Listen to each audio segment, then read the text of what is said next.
समुपस्थित धर्म प्रेमी सज्जनों, हमारे बहुत सारे विद्वान हमारे मध्य उपस्थित हैं और मनीषी जी हैं यहाँ पर, तो मैं अनुमान लगा सकता हूँ कि आपको मन के स्तर की बातें आपको समझाते होंगे। तो मेरा सौभाग्य है कि इतने विद्वानों के बीच में मुझे अपने विचार रखने का अवसर मिल रहा है। आप सभी को मेरी ओर से सादर नमस्ते। और कुछ ही समय लूँगा आपका, अधिक समय नहीं लूँगा। अभी बात हो रही थी संस्कारों की, तो संस्कारों का तो दौर बहुत ख़राब चल रहा है और ये वाला सप्ताह तो और ज़्यादा ख़राब चल रहा है। कौन सा सप्ताह चल रहा है ये? है ना, वैलेंटाइन डे वीक मना रहे हैं। तो संस्कारों का तो पूरा स्तर ही खराब है अपना, तो हमें उसके थोड़ा अंदर से सोचना चाहिए। हम जो भी काम करते हैं ना, हम जो भी करते हैं वो क्यों करते हैं? क्यों करते हैं हम कोई भी कार्य? क्योंकि हम जो भी कार्य करें उससे हमें संतुष्टि मिलती है ना। व्यक्ति थोड़ा पैसा कमाता है, फिर वो थोड़ा और कमा लेता है, फिर 1 लाख उसके लिए कम है, फिर वो 10 लाख 1 करोड़, कभी मन नहीं भरता किसी भी चीज़ से। किसी का मन भरा है किसी चीज़ से? किसी का भर गया? कोई है ऐसा कोई व्यक्ति जिसका मन भर गया हो? पता है ये मन क्यों नहीं भरता? अपना मन है ना, वो अपनी जो टॉयलेट की सीट होती है ना, वो कभी भरी है आज तक? नहीं भरी ना, वो भरेगी भी नहीं। ऐसे ये मन है, ये कभी नहीं भरता, ये दौड़ता जाता है, दौड़ता जाता है, दौड़ता जाता है। तो ये क्यों दौड़ता है, कभी इसको विचार किया है? महर्षि दयानंद ने जितनी भी बातें की हैं वो सब एक ही चीज को ध्यान में रख करके की है कि व्यक्ति अपने स्रोत से जुड़े। ये यज्ञ है, भजन है, जो कुछ भी होता है, ये सब बीच के साधन की सारी बातें हैं। अपना मन है वो अपना सबसे बड़ा मित्र है, और जो उसको जान लेता है उसी के लिए मित्र है, और जो उसे नहीं जान पाता उसके लिए क्या है? शत्रु है। संसार में आज जितने भी लोग दुखी हैं वो बस इसीलिए दुखी हैं क्योंकि उनका मन उनका शत्रु है, और वो हमने बनाया है अपने विचारों से, अपने संस्कारों से। हमें मनीषी जी आपको बताते होंगे कि मन का क्या स्तर है, और मन के स्तर पे हमें सोचना चाहिए या उसके और भीतर सोचना चाहिए। संस्कारों की बात कर रहे थे, जैसे हम सज धज के बहुत सारा घूमते रहते हैं, दिखाते लोगों को कि हम कितने सुंदर हैं।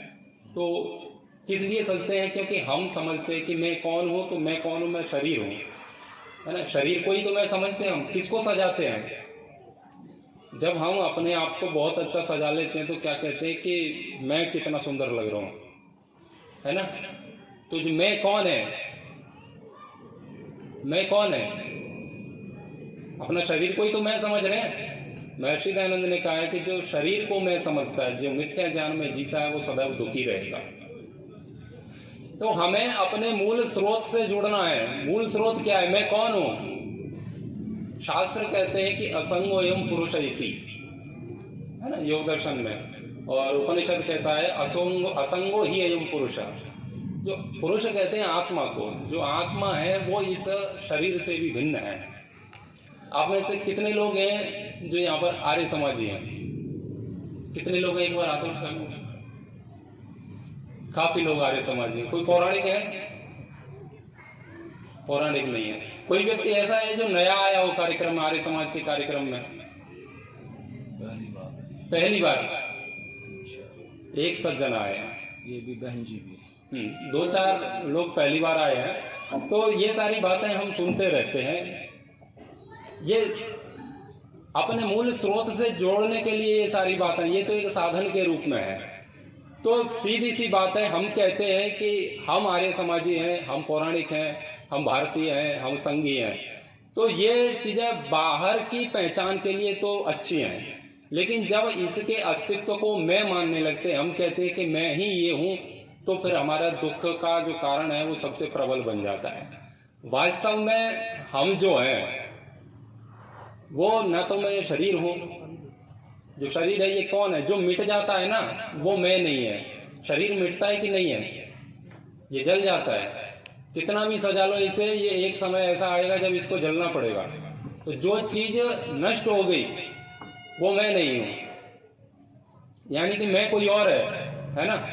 तो कौन है फिर मैं? शरीर के अंदर कोई मैं बैठा है, वो कौन है?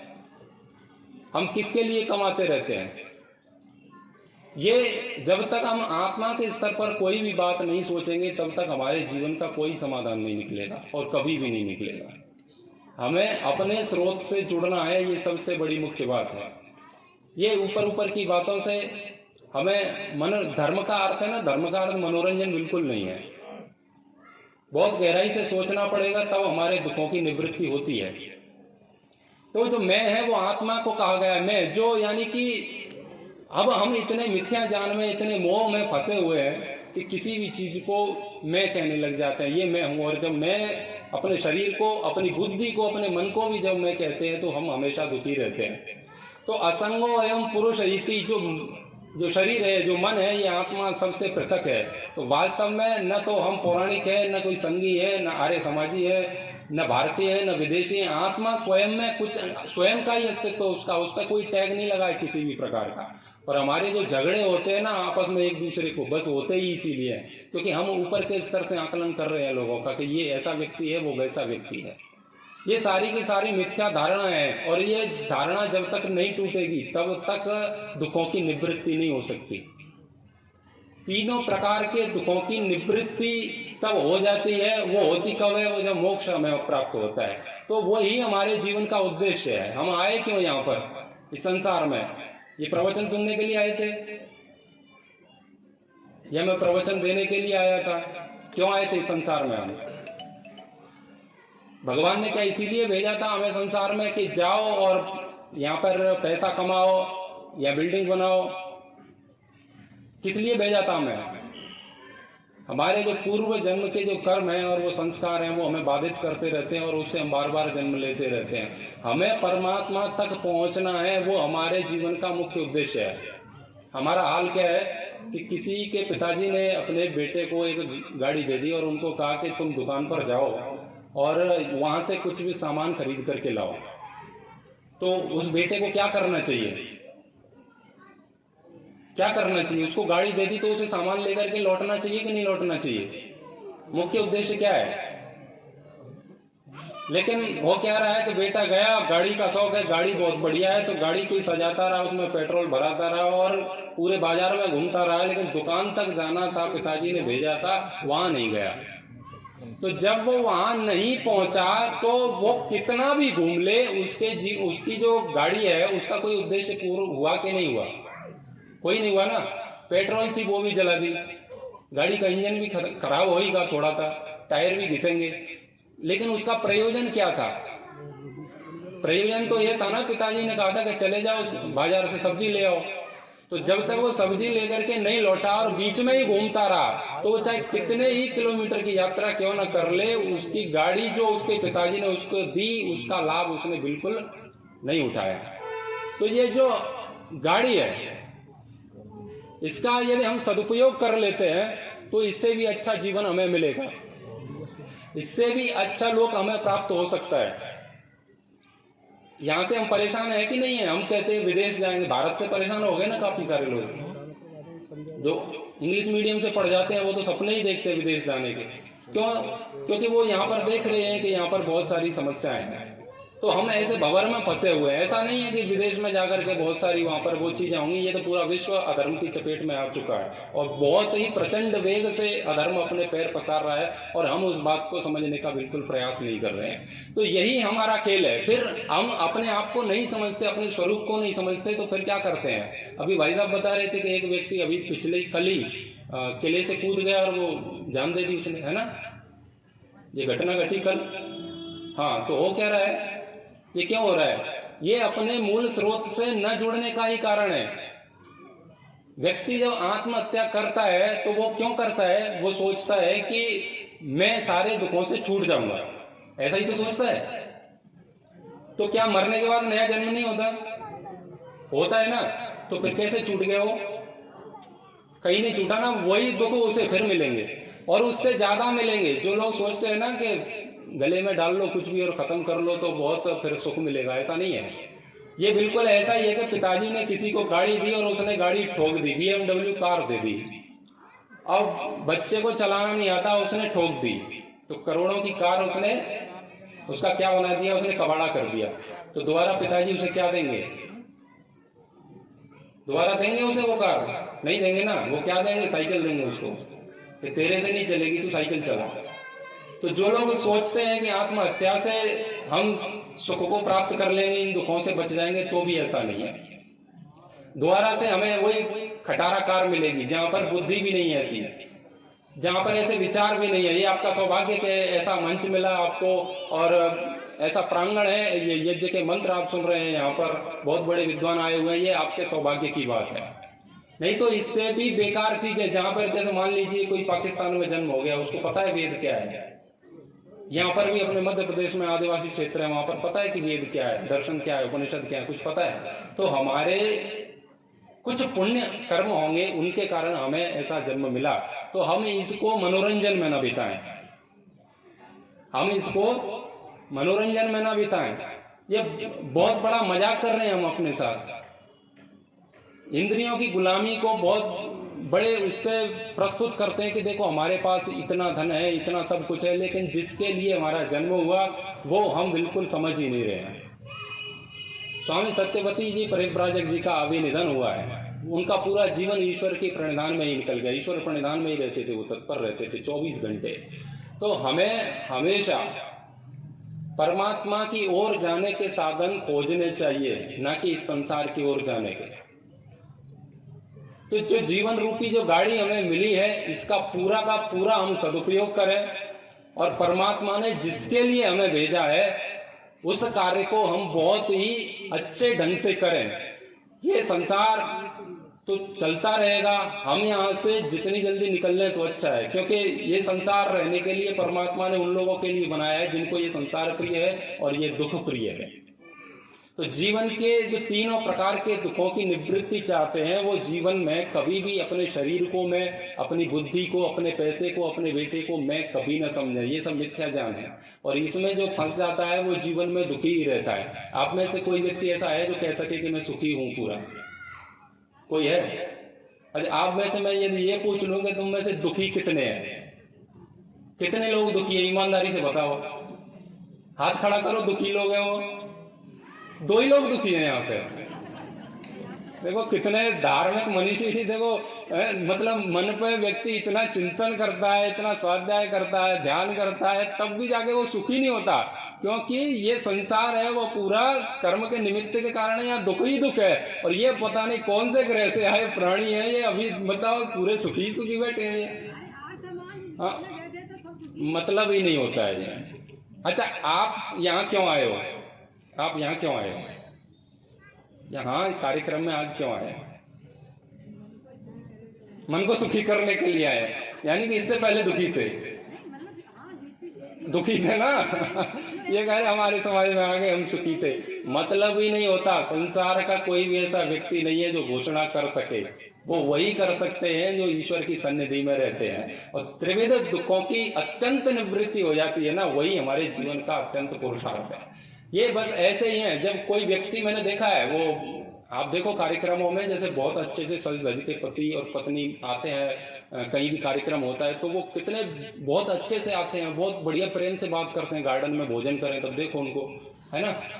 फिर वो अपने दूसरा व्यक्ति देखता है, वो कहता है देखो इनमें तो बड़ा प्रेम है, बहुत ज्यादा है। लेकिन जैसे ही वो अपनी पत्नी से वो बोलता रहता है वहां के, चलो जल्दी निकलो, पत्नी तो कहीं भी खड़ी होगी तो फिर बात करने में तो माहिर होती है ना स्त्रियां, तो वो उसको बोलता है कि चलो निकल लो, बहुत समय हो गया। तो और जो लोग देख रहे हैं वो बहुत अच्छे से हंस रहे हैं, मुस्कुरा रहे हैं, लेकिन जैसे ही उसने गाड़ी में बिठाया फिर वो अंदर, अब देखूंगा तू आज के बाद आइए यहाँ कार्यक्रम में, बोलते ना, ये अंदर की बात है ना। तो हमारे जो हम जो मुस्कुरा रहे हैं ना, हमारे पास जो कुछ भी है ये सब नकली है। किसी को भी कुरेद दो ना थोड़ा अंदर से तो रोते हैं वो। एक कार्यक्रम में थे हम मनीषी जी, तो वहां पर काफी बहुत अच्छी बिल्डिंग बना रखी थी किसी व्यक्ति ने, वो बहुत अच्छा बिजनेसमैन था। वहां हमने भोजन किया था चांदी के कटोरे में, है ना। किसमें किया था? चांदी के कटोरे में। अब हम तो ऐसा लगता है ना कि ये व्यक्ति कितना सुखी होगा, जिसके पास नहीं है वो बहुत सुखी लगता है। लेकिन भोजन किया हमने, भोजन के बाद हमने सोचा कि देखो चलो ऐश्वर्य, ये भी भौतिक ऐश्वर्य की बात है, वेद में कही गई है, वयम श्याम पतयो रहीणाम, तो वहां पर भी ये सारी बातें की गई हैं। लेकिन जैसे ही भोजन हुआ और बातचीत करने के लिए बैठे, वो व्यक्ति इतना रोया, शायद ही आप में से जीवन में कोई इतना रोया हो। जीवन में इतने दुखी से, वो अपनी संतान से, अपने आप से, और आध्यात्मिक दुख बहुत ज्यादा होते हैं जीवन में, वो सबसे दुखी थे। तो वो जीवन की सफलता हुई या असफलता हुई, तो हम जो धारणाएं लेकर के बैठे हैं, तो ये हम ऊपर ऊपर से हैं, ये सब व्यक्ति भीतर से एकदम नंगा और कंगाल खड़ा है। यहां पर देखो, शहर में किसी से गाड़ी थोड़ी सी टच हो गई ना किसी से, तो चाकू तक मार देते हैं लोग। सब ऊपर के स्तर पर जी रहे हैं, शरीर के स्तर पर जी रहे हैं। हम विवाह करते हैं तो पत्नी देखते हैं, कैसी देखते हैं? गोरी चमड़ी हो, उसकी लेमिनेशन होनी चाहिए ना, अच्छी वाली लेमिनेशन होती है, हम वही तो देखते हैं। जब देखने जा रहे हैं लड़की को, तो वो क्या चाय लेकर के आती है ना? अब वो लेकर के आई और तुमने क्या देख लिया उसका? क्या देख लिया? ये उससे तो ये भी नहीं पता चला ये गूंगी है, बोलती है कि नहीं, सुनती भी है कि नहीं, है ना, लेकिन फोटो देखा आपने। क्यों करते हैं हम ऐसा? क्योंकि हम शरीर के स्तर पर ही व्यक्ति को देखते हैं। हम यही सोचते हैं कि देखो ये कितनी सुंदर है, घर में आ गई तो सुख ही सुख होगा। अच्छा, कोई व्यक्ति बताए, ऐसा कोई है कि जो जिसके पास सुंदर स्त्री हो या जिसके पास सुंदर पुरुष हो, उसको कभी भी दुख नहीं हुआ है? ऐसा कोई है क्या? नहीं है। लेकिन हम आकलन कहाँ करते हैं? हम गुणों के आधार पर बिल्कुल नहीं करते हैं, बिल्कुल नहीं करते। हम देखते ही नहीं कि अंदर क्या है। सूरत देखते हैं, सीरत का तो ध्यान ही नहीं है। क्यों? क्योंकि असंग एवं पुरुष इति ये हमने नहीं समझा है। हमारे जो दर्शन के वाक्य ना, जीवन के हर क्षेत्र में लागू होते हैं, हर क्षेत्र में होते हैं, लेकिन हम देखते ही नहीं उन सारी चीजों को। हमें तो उसी में आनंद आता है, बाहर के जीवन में। ये हमारी जो प्रार्थना है ना, वो प्रार्थनाएं भी नकली हैं। यम मेधाम देवगण पितरश्चो उपासते, हे प्रभु हमें बुद्धि दो, मेधयाग्ने मेधा विनम कुरु, अभी दे दो मेरे को, बुद्धिमान बना दो। आप में से ये मंत्र पढ़ते हैं ना, बुद्धिमान हो गए सारे, सब बुद्धिमान हो गए। मतलब जो बुद्धि मांगी थी वो मिल गई? नहीं मिलेगी। इसका मतलब ये नहीं कि मंत्र खराब है, मंत्र एकदम सही है। मंत्र कहता है, मतलब आप जो पूरा देखेंगे तो हृदय से जो प्रार्थनाएं उठती हैं वही परमात्मा तक पहुंचती हैं। हम टेप रिकॉर्डर की तरह बोलते हैं। हम उस पर यदि चिंतन करने लग जाए ना, तो व्यक्ति सारा सब कुछ छोड़ देता है। महात्मा बुद्ध की बात सुनते हैं, उन्होंने शांति के चक्कर में अपना घर छोड़ दिया था। शांति चाहिए उनको, तो महल छोड़ दिया था। छोड़ा था कि नहीं? और हमने महल के चक्कर में क्या छोड़ा है? हमने शांति छोड़ी है। हमारा बिल्कुल विपरीत है। उन्होंने महल त्याग दिया था शांति की खोज में, और हमने महल की खोज में शांति को त्याग दिया। और जीवन का उद्देश्य था शांति की खोज, जिससे हम पूरे के पूरे भटक चुके हैं। तो जीवन में वही व्यक्ति सफल है जो जितना शांत है।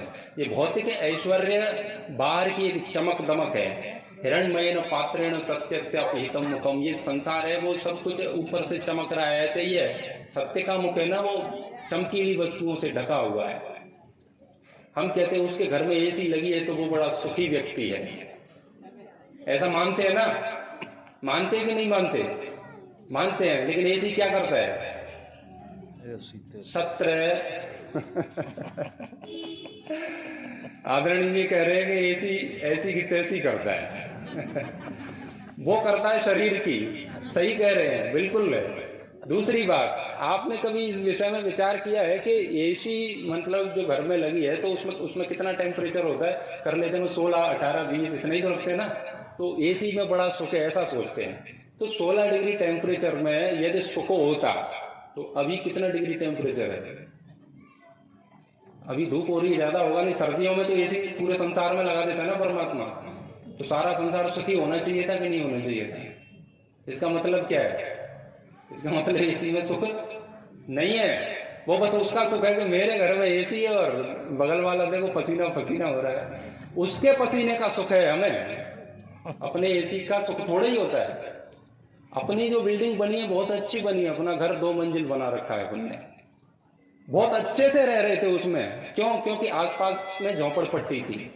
लेकिन एक बिल्डर आया और उसने 4 माले की बिल्डिंग खड़ी कर दी। अब अपना घर कम पड़ जाता है कि नहीं पड़ जाता? दुखी हो गए उसमें, हो जाता है नहीं? अब तो और बनाना है। क्यों? क्या उसने तुम्हारा एक माला कम कर दिया? नहीं, उसका एक माला ज्यादा हो गया। तो कोई व्यक्ति आएगा तो वो देखेगा, अरे तुम कहाँ रह रहे हो, ये देखो उसने कहा आकाश को गगनचुंबी इमारत उसने बना दी। तो हम किसमें फंस गए? ऊपर की जो चमकदम। हम कभी सोचते ही नहीं, हम सुख वहां खोज रहे हैं। हमारे स्वामी जी एक बात सुनाते रहते हैं कि एक व्यक्ति था, उसकी वो सुई खो गई थी। क्या खो गई थी? सुई खो गई, एक बुढ़िया की सुई खो गई। तो उसको वो खोजने कहाँ लगी? वो दूसरी जगह। उसको बोला था कि अंधेरा है, यहाँ नहीं दिखेगी, प्रकाश में दिखेगी वो। तो जहां प्रकाश था वो वहां खोजने लगी। सड़क पर खोज रही थी, घर में खोई थी। तो किसी ने पूछा क्या खोज रहे हो? कि सुई खोज रही हूं। माने कि कहाँ गिरी थी? ने कहा कि गिरी तो घर थी। तो यहाँ क्यों खोज रहे हो? कि नहीं, किसी ने कहा था कि वो अंधेरे में नहीं मिलती, वो प्रकाश में मिलती है। तो प्रकाश हो रहा है वहां, सुई गिरी है घर, तो मिलेगी वो कभी? खोजते रहो उसको, पूरा जीवन बिता दो और अगला जीवन बिता दो, कभी भी वो नहीं मिलेगी। तो जो चीज अंदर है, अपने हाथ में, अपना हाल हो क्या रहा है? अपना हाल ये हो रहा है जैसे बुजुर्ग लोग चश्मा लगाते हैं, श्रीमान जी लगा रखे हैं। तो कई बार क्या होता है, सर पे रख लो इसको, भूल ही जाते हैं सर पे और खोजते रहते हैं कि कहाँ है। अब उस चश्मे को तुम कभी भी खोज सकते हो क्या घर में? जब वो यहाँ है तो कहीं भी खोज लो, नहीं मिलेगा। वो कब मिलेगा? तो सामने आईने के सामने आ जाओगे, सामने कांच लगा होता है ना, उसमें देखेंगे तब पता चलेगा ये तो अपने ही सर पे है। तो जो व्यक्ति जिसको नहीं पता कि मेरा चश्मा इधर है और वो पूरे घर में खोज रहा है, तो उसको दूसरा व्यक्ति देखेगा तो उसे मूर्ख कहेगा कि नहीं कहेगा? कि पागल है क्या, हाथ में लेके घूम रहे हो, सर पे लेके बैठे हो और पूरे जगह घूम रहे हो उसको। ये व्यक्ति बुद्धिमान है कि नहीं है? है कि नहीं है? बुद्धिमान मानेंगे इसको? नहीं मानेंगे। लेकिन इसी बात को अध्यात्म के क्षेत्र से जोड़ करके देखो कि सुख का जो सागर है, जो कलश है, वो हमारे अंदर है। और सुख की तलाश कहां चल रही है? बाहर चल रही है, पैसे में, प्रतिष्ठा में, सम्मान में, हर जगह लोकेशना, वित्तेषणा, पुत्रेषणा, हम इसी में सब कुछ सुख खोज रहे हैं। संतान होगी तो हम सुखी होंगे। सबकी संतान है तो यदि संतान से सुख आता तो सब सुखी होते ना? नहीं है, हमें लौटना पड़ेगा अंदर की ओर। हो क्या रहा है? खोए हुए हम हैं और खोज रहे हैं भगवान को। भगवान को खोज रहे हैं, हम स्वयं में ही खोए हुए हैं। बहुत अच्छा। मंदिर में दिया जला रहे हैं हम, और अंधेरा कहां पर है? अंधेरा यहाँ है, दिया जल रहा है मंदिर में। भगवान को उसकी आवश्यकता नहीं, वो तो प्रकाशमान है, वो तो हर जगह है, वो तो सब जानता है। तो दिया जला रहे हैं वहां, अंधेरा है यहाँ, और दुख है यहाँ के कारण, सुख वहां के कारण आएगा नहीं। तो हम अंदर की ओर लौटें। हमारे 3 प्रकार के दुख जीवन में हमें परेशान करते रहते हैं, उसमें से 90% से अधिक दुख होते हैं आध्यात्मिक दुख, जो हमारे कारण से होते हैं, हमारी अविद्या के कारण से होते हैं, हमारी टेढ़ी बुद्धि के कारण से होते हैं, हमारे न समझने के कारण होते हैं। तो उसको हमें समझना है अपने अंदर। कभी बैठा है, कभी आंख बंद करके बैठे हैं अपन, कभी सोचते हैं, विचार करते हैं। तो हम यदि इस चीज में ऐसा दिमाग लगाते हैं कि वो चीज हमें मिल जाएगी तो हम सुखी हो जाएंगे, तो हम बहुत बड़ी भूल कर रहे हैं। और ये जीवन मिला है वो बहुत अमूल्य है, इसको यूं ही व्यर्थ न जाने दें। उपनिषद कहता है कि महती विनष्टि, वो तो महती विनष्टि, बहुत बड़ा विनाश हो जाएगा यदि इस जीवन में हमने परमात्मा की ओर जाने के लिए कदम नहीं बढ़ाए, कोई विचार नहीं किया और ये ऊपर की लीपापोती में लगे रहे, तो जीवन का विनाश हो जाएगा। और ये घर का जो मिथ्या ज्ञान है ना, वो लोभ, मोह, ये सारी चीजें हम उसी में फंसे रहते हैं। तो बेटे जो मेरे साथ तो रोज जुड़ते हैं, जैसे अभी बताया आदरणीय जी ने, रोज मेरे साथ सैकड़ों लोग जुड़ते हैं और उसमें से कई दर्जनों के मुझे मैसेज आते रहते हैं, सही सब प्रकार की बातें करता रहता हूँ मैं उनसे। तो वो बताते हैं कि हम घर से जाना चाहते हैं, गुरुकुल जाना चाहते हैं, लेकिन माँ नहीं जाने दे रही, पिताजी नहीं जाने दे रहे। तो ये लोग ऐसा सोचते हैं, वो गलत कर रहे हैं अपनी संतानों के साथ। यदि आपके घर में भी कोई ऐसा व्यक्ति है जिसके अंकुर फूट गए हैं, तो उसे दबाएं ना, है ना। अब हम अभी जो प्रेम करते हैं ना वो शरीर के स्तर, माँ कितना प्रेम करती है बच्चे को, करती है कि नहीं करती? आप में से बहुत सारी माँ है प्रेम करती हैं अपने बच्चे को, करती है? वो प्रेम नहीं है, वो राग है। बच्चे से चिपकना, नहीं इसको नहीं छोड़ना है, ये मिथ्या ज्ञान है, इसमें ना फंसे। यदि किसी का बच्चा अध्यात्म की ओर जाना चाहता है तो उसे जाने दें। हम सोचते हैं हम अपने बच्चे को प्यार कर रहे हैं, मान के चलिए आपका बच्चा है और आप उसको कहीं नहीं जाने दे रहे, आप कह रहे हैं कि हम उसे प्यार करते हैं, बहुत ज्यादा प्रेम करते हैं। तो आप किसी का भी बच्चा, मैंने अपनी माँ से पूछा था, वो कह रही थी कि तुम बाहर मत जाया करो, ऐसे मत रहा करो। तो मैंने कहा तुम्हें मुझसे बहुत प्यार है? कि हाँ बिल्कुल बहुत प्यार है, ये जो प्रॉपर्टी है हमारी वो तुम्हारी भी है। तो मैंने उनसे पूछा कि यदि मैं मर गया, रोज मरते रहते हैं एक्सीडेंट में, कोई किसी में मर गया, और बहुत सारे लोगों को पूर्व जन्म की स्मृति आ जाती है, ऐसे बहुत सारे उदाहरण। मेरा एक मित्र है, उसको अपना पूर्व जन्म याद है। तो यदि मुझे याद आ गया, मैं कहीं ग्वालियर में पैदा हो गया मुरैना की जगह, और मैं यहाँ से जाकर के पहुंच जाऊं कि मुरैना में जाके माँ से कहूं कि मेरा वो खेत है वो मेरे नाम कर दो, अभी माँ कर देगी? क्या कहेगी कि अब तू जहां पैदा हो गया वहीं देख। तो रिश्ता क्या था हमारा, किस चीज का रिश्ता था? व्यक्ति तो मैं वही हूं ना, याद है मेरे को, तो मैं वही हूं। रिश्ता क्या था? रिश्ता माँ का शरीर से था, और जो अनित्यता से जो संबंध होते हैं वो दुख का कारण होते हैं। बस इतनी सी बात है। एक ही बात कहूंगा कि सारे सुखों का सार है, या जो सागर है, अमृत कलश है, वो हमारे अंदर है। बाहर उसकी खोज कर रहे हैं हम किसी भी प्रकार से, तो ये यज्ञ है, भजन है, प्रवचन है, पुस्तक है, अध्ययन, जितना भी अध्ययन है ये सब एक साधन है। शरीर भी एक साधन है, तो शरीर के स्तर पर ना जिए, अपने अंदर अपनी खोज करें, वहीं से जाकर के हमारे सुख का मार्ग प्रशस्त हो सकता है, जो ऋषियों ने बताया, वेद ने बताया, नहीं तो नैतिक दृष्टि ही होगी। आप सभी ने मेरी बात को बड़े ही ध्यान से सुना, मुझे पता है मैंने कुछ बोर किया आपको। आप इससे पहले आपको बहुत सारी अच्छी चीज़ें सुनने को मिली, और मनीषी जी हमारे बीच में हैं, और आचार्य जी भी हैं, कई सारे विद्वान हैं। आपको बहुत अच्छी चीज़ें आपको सुनने को मिलेंगी। जो भी मिले उसको ऐसे ही मत जाने देना, सबको अपने अंदर सोचते जाना और उस पर विचार करना, तभी अपने जीवन का कल्याण हो सकता है। आप सभी ने मेरी बात को सुना, आप सभी का बहुत बहुत धन्यवाद। ओम शांति।